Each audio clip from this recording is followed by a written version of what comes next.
Alam mo, basta Duterte ka, galit ang mainstream media. Whether nag-explain ka ng tama o sinususugan mo yung isang pananaw na para sa mga Duterte o binabatikos mo yung anti-Duterte, klarado na yung hati sa atin, sa bayan natin. May hati sa politika, may hati sa media, sa mainstream media. Kung titingnan nyo, yung frequency ng report kay Congressman Ridon mas mataas kisa sa coverage ng oral arguments sa Supreme Court. So makikita mo yung bias. Meron ring pag binilang mo yung ilang Duterte sa isang column, doon, the more Duterte you say, the more anti yung pahayagan na yon. The more Duterte you say sa isang early news, the more anti yon. So makikita mo ang mainstream media, meron namang way to check on them. Talagang hindi pabor kay Duterte. Pero ito, Ma'am Malu, natanong ko sa inyo kanina to off the cam. Yung off the cam pala, bakit i-on cam mo? para malaman din ng tao. Ito naman safe naman. Oo.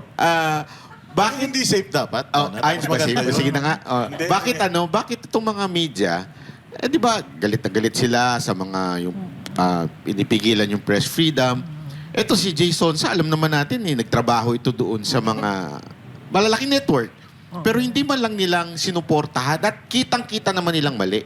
Ano sa tingin nyo? Ba't ganun yung mga ibang media? Alam mo, basta Duterte ka, galit ang mainstream media.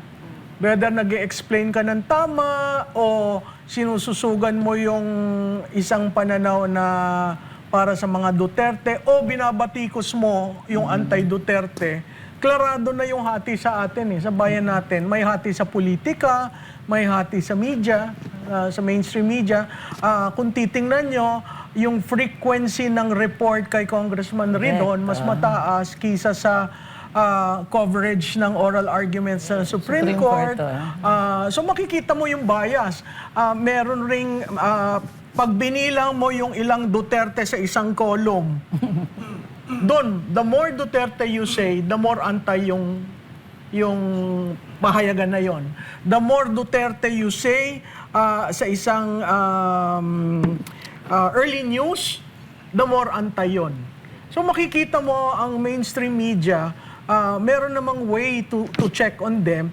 Talagang hindi pabor kay Duterte. Pero you think dahil lang bias sila o because they are paid? Well, pareho na siguro yan. May isang aspeto na nabayaran, may isang aspeto na yung mga nag-aari ng media sa atin, talagang mga oligarko. At ang pangatlo, talagang ayaw nila sa Duterte. Kasi kung patas ang laban, hindi mo makikita yung kinukuyog ang ating Vice Presidente. Kaya ako sinasabing kinukuyog kasi may 32 million mandate ito. The highest in political campaign history, the highest for a Vice President. Pero sineset aside nila yung 32 million at sige ng banat. Bakit?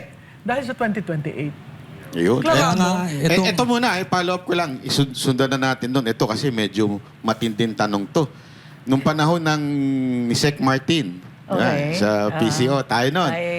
Nawala yung yung pondo ng kartel sa Malacanang. Oo.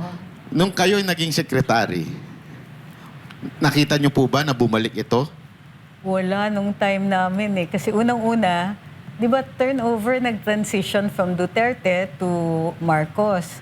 So, ang na-inherit ko, lahat pa rin, same policies, same budget, same lahat from the Duterte administration. Transitioning pa. Yung talagang pagbabago, makikita mo na the year after, or actually the year after, 2 years after. 23. Kasi yung budget ng 2023, Duterte pa yun Konti lang yung napadagdag ko. So dun mo lang makikita after that, 2024. Yun, that's a Marcos budget. Kaya tingnan mo, daming nangyari noong 2024. Doon na bumait, ano? Okay. Kaya nga ito naisip lang Itong ang sinasabi ng opinyon ng taong bayan kung ang rate, halimbawa lang, ito'y di umano totoo, yung kay Franco Mabanta ay 300 million, paano pa kaya yung mainstream media? Diba? Loaded yan tanong mong yan, loaded yung observation mong yan. Pero sa pakiwari ko, these days, totoo yan. Nakakalungkot, pero yun ang labanan. Ang labanan ay pondo, in everything. Politika, media, basta may pondo ka, ahead ka, basta may pondo ka, taob ka. Ako nasasagot doon sa tanong mo. Kasi may alam tayo eh. Ito ang SMN na inalok eh. Totoo, nang malupit na malupit. Siyempre, ang pinuno ng SMNI, hindi ang babaluktot pagdating sa prinsipyo. Kaya ngayon, lahat na lang. Suspend, freeze. Kasi nga, hindi pumayag sa sobrang laking alok. Kaya duduktuhan ko yan. Balik natin kay Claire Castro. Sa PCO, ilang beses nagpalit-palit ng spokesperson. 5. Si Claire Castro lang ang tumagal. Ano ang ginagawa ni Claire Castro ngayon na sa tingin nyo hindi kayang gawin ng mga nakaraan? Sa akin, bumabanat siya. Sinasabi niya yung Duterte. Siya yung attack dog. Walang hiya, ganon. No? Buka-buka. Ganun. Siya yung attack Ayop, dog na parang na tumatayo sa... Alam mo yan, no? Nandyan ang Malacanang Palace, nandyan ang flag ng PCO, nandyan ang flag ng Pilipinas. That should never happen. Kasi sa White House, kahit tinitira mo, may certain demeanor at respect pa yung spokes. Ito, by default, kaya siya tumagal. Kaya niyang tirahin. Yung hinahanap yung, si Duterte daw, bastos. Wala nang bastos dito, pero may isang bastos na kayang tumira. Siya yon. So ang sabi nila po, mga professional, this is how professional work. Sa tingin niyo po ba itong ginagawa nila is professionalism? No, definitely not. It's a shame to communication experts. It's a shame for strategic comms people because she is institutionalizing lies in a presidential podium. So, para sa inyo pong dalawa, although tinatanggi nila, no, na alam naman natin na pinupuruhan itong mga Duterte supporters or yung nagkikriticize sa kanila, was there a time na naramdaman ninyo na naharas din kayo being a critic of this administration? Oo naman. Ilan bang kaso hinaharap ko? Nagsama pa tayo sa Congress. Correct. No? So, nag-FLICOM. Ilang beses ako pabalik-balik sa NBI. So, nakakarinig ka pa ng, pinapasabi ni so-and-so official na kakasuhan ka daw, padidisbar ka daw, ano daw. Huwag na natin banggitin. Kasi hindi pa tapos yung tape naman kaso. to eh. Hindi naman to live. Si Prof. Ako na bigyan ako ng letter of audit, personal at letter of audit sa kumpanya ko. So meron pala talaga. Meron pala talaga. Yung pagtawag sa akin sa dun sa committee, kinoconsider ko yung insulto sa karir ko dahil number 1 ako dun sa listahan. Tinawagan ako ng kaibigan ko sa isang major broadsheet on a weekend. Sinabi sa akin na, Malu, number 1 ka dun sa listahan ng 40, I think. Sabi ko, bakit ako naging number 1? Paano ako naging number 1? So naalala ko yung araw na yon. Meron akong isang kaibigan, alam ito ni Trixie, na tinawagan ako na wag na daw akong umattend. Sabi ko, ba't hindi ako a-attend? A-attend ako doon. Anong akala nila, natatakot ako sa kanila? Sa tingin ko, alam nila ang record ko sa politika. Kaya hindi siguro ganong kadiin sa akin. May nagsabi sa aking dating, umalis na National Security Head na mahirap mong isama si Malu dyan kasi trabaho niya yan. Hindi naman ako na may personal, nagpupunto lang naman ako.